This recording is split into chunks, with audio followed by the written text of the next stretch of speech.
Microsoft in 1995, dating myself a little bit. I have worked in computer field for 20 years and I got really sick of it, so I started an organic vegetable farm in 2012. In 2014, the land we rented got sold, but in that process I realized that there was a serious problem in our soils and the ability for food to be grown in our soils here. Corn and beans have destroyed it, and we've had urban creep and lost our farmland. And a new farmer that wants to get into agriculture can't, because you can't get into corn and beans unless you're a billionaire. And why would you raise something that's being terribly sold? So there's a lot of change going on in agriculture, and there's a lot of folks that are trying to get into agriculture, and I'm older, there's younger, and there's a lot of people. So we gotta be eating, and we have to be healthy, and we have to have a healthy environment. That all comes from— I'm Jeremiah Picard with my big beard. I shaved it off because I had a baby. Horribly. It'll be back by Christmas, I promise.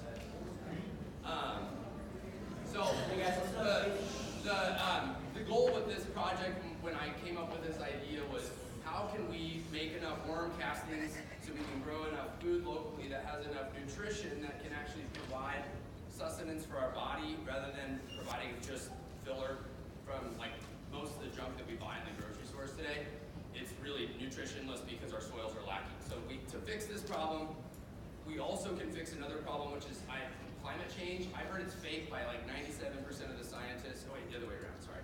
But climate change is pretty real. Our weather patterns are changing. There's much more water coming at a different frequency. There's a lot of issues with the temperature rising, and the temperature of the soils rising, and the ability to grow the crops. So we might not even be able to grow corn in Nebraska within the next 20 to 30 years because of the temperature changes that we're experiencing. We're a grassland, we are in the prairie, but Nebraska used to support ourselves with our food. 50 years ago, there used to be huge fields of broccoli, potatoes, and beans locally that we don't see anymore. So, can we bring that back? Yes. Can it be done easily? No. How are we trying to do it? Soil health, regenerative practices with farming, by using worms as our mechanism to be the largest confinement operation in Nebraska. We have the most animals in the smallest area in the entire state, I'm pretty sure. So, we're recognized by the USDA as farmers because we have livestock, or worms are considered livestock, but really we're harvesting microbes. So we take food waste. We started with one middle school, and then we've now grown to 10 elementary schools with LPS, elementary and middle schools. The reason we do that is because I feel like a kindergartner, when their first day of lunch, and they come to school, they have no idea about the future plan. They don't know. There's no set guides or rules. So if you come into an experience where you're easily diverting your food and your trash and your recyclables, and it's done in one swoop, it's common practice. So at my home, we don't have a trash can. We don't have trash. That's a bad word. We don't say waste. We say food resources.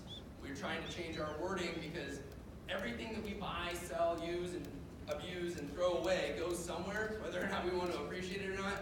And I highly recommend all of you go to a trip to the landfill and then come for a trip to the composting operation and see the difference. You would think the composting operation would be the stinky one and the landfill would be not the other way around. You can't even smell our operation. You can eat dinner off of the worm bins if you wanted to. Literally clean, beautiful. Because we're managing ecosystems, we're managing microbes outside to compost the food waste. We mix it with horse manure, bedding from stables. We get paid to haul that in from the stables and clean up our waterways so it's not going downstream and being spread on fields incorrectly. We also take compost from our food waste from restaurants and grocery stores and coffee shops and businesses. And then we have a huge pile. So this video kind of shows you a little bit of an outline of the operation. This video was made a few years ago. We've grown substantially. We don't even use a bobcat anymore. And I did shave my beard, so if you want to play the video, and we'll go over what we can compost and what we can't. Red worms. And I want to tell you that I love worms. So we start with the food waste that's been collected in the cafeteria, and we pick that up in our truck. That truck will then haul the food waste from all the schools, coffee shops, and restaurants that we pick up from and bring it back to our facility out at the airport.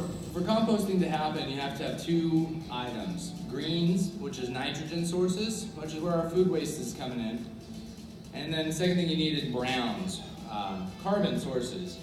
This is our carbon source. We use horse manure and the bedding from horse stables, which is a lot of straw, hay, as well as wood chips.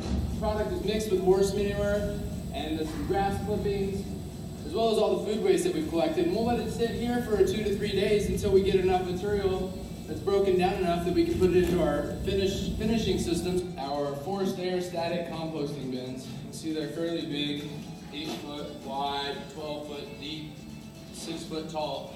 What we're going to do is we force air through this channel that's built into the floor. And on one end we have an air intake, which connects to the fan. On the other end we have exhaust if we need to, excess water gets in here and moisture. Air is forced through the compost every 20 to 30 minutes, which replaces the action of turning it and needing big equipment. And what we're going to do then is run it for about 2 to 3 minutes. Keeps the microbes happy. This is our finished compost pile. This just came out of the static composting area. This area where you see the bobcat's been digging is what we're actually using to feed our worms with. So it's about 45 to 50 days old right now of composted material. And then as I walk around, you find some of the materials that float out, the plastics that get into our compost, which are a potential problem if our worms start to try to eat this, because they don't eat forks or plastic very well. We just fed our worms yesterday with about 600 or 700 pounds of food. And as you can tell, they're more choppy and rough, but you look at this patch here, it's really smooth. So this means the worms have actually been working this material. And we just take this and roll it back just a little bit. We can see the plethora of worms. So these are the Acenia fetida, or commonly known as the red wiggler worms. You can see they're not really very big in comparison to the size of my fingers. There are a lot of them, and they are voracious eaters. One thing about red wigglers is they'll eat almost their own body weight in food every 2 to 3 days, depending on the conditions, if the conditions are right. We feed these worms at least twice a week, and they process about 2,400 pounds of food waste a week. So we've got the worms at about 4 pounds per square foot. They'll go down about 6, 8 inches in this bin. So they're down there working material way down to here.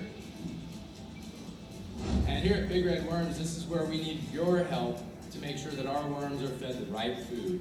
That's anything that came from a plant that you would eat, or any paper plates or paper bowls. Please don't feed them your plastic or your wrappers or your straws or your milk cartons, because they won't eat it, and neither will the plants that we're going to grow with the worm castings that we create. So Big Red Worms has been in operation for about 1 year now. We've collected over 175,000 pounds of food waste and over 350,000 pounds of horse manure that we've composted. We've also done some good things that other people aren't doing. We're recycling milk cartons, taking them out of the compost stream and putting them into the actual stream. We're going to work on more in-depth recycling initiatives to help our city be more efficient, using our resources, not waste landfill space, and also reduce some of the pollution that's caused by putting your food waste and your recyclables into the wrong waste stream. Thanks for hanging out with us here at Big Red Worms, and I got worms!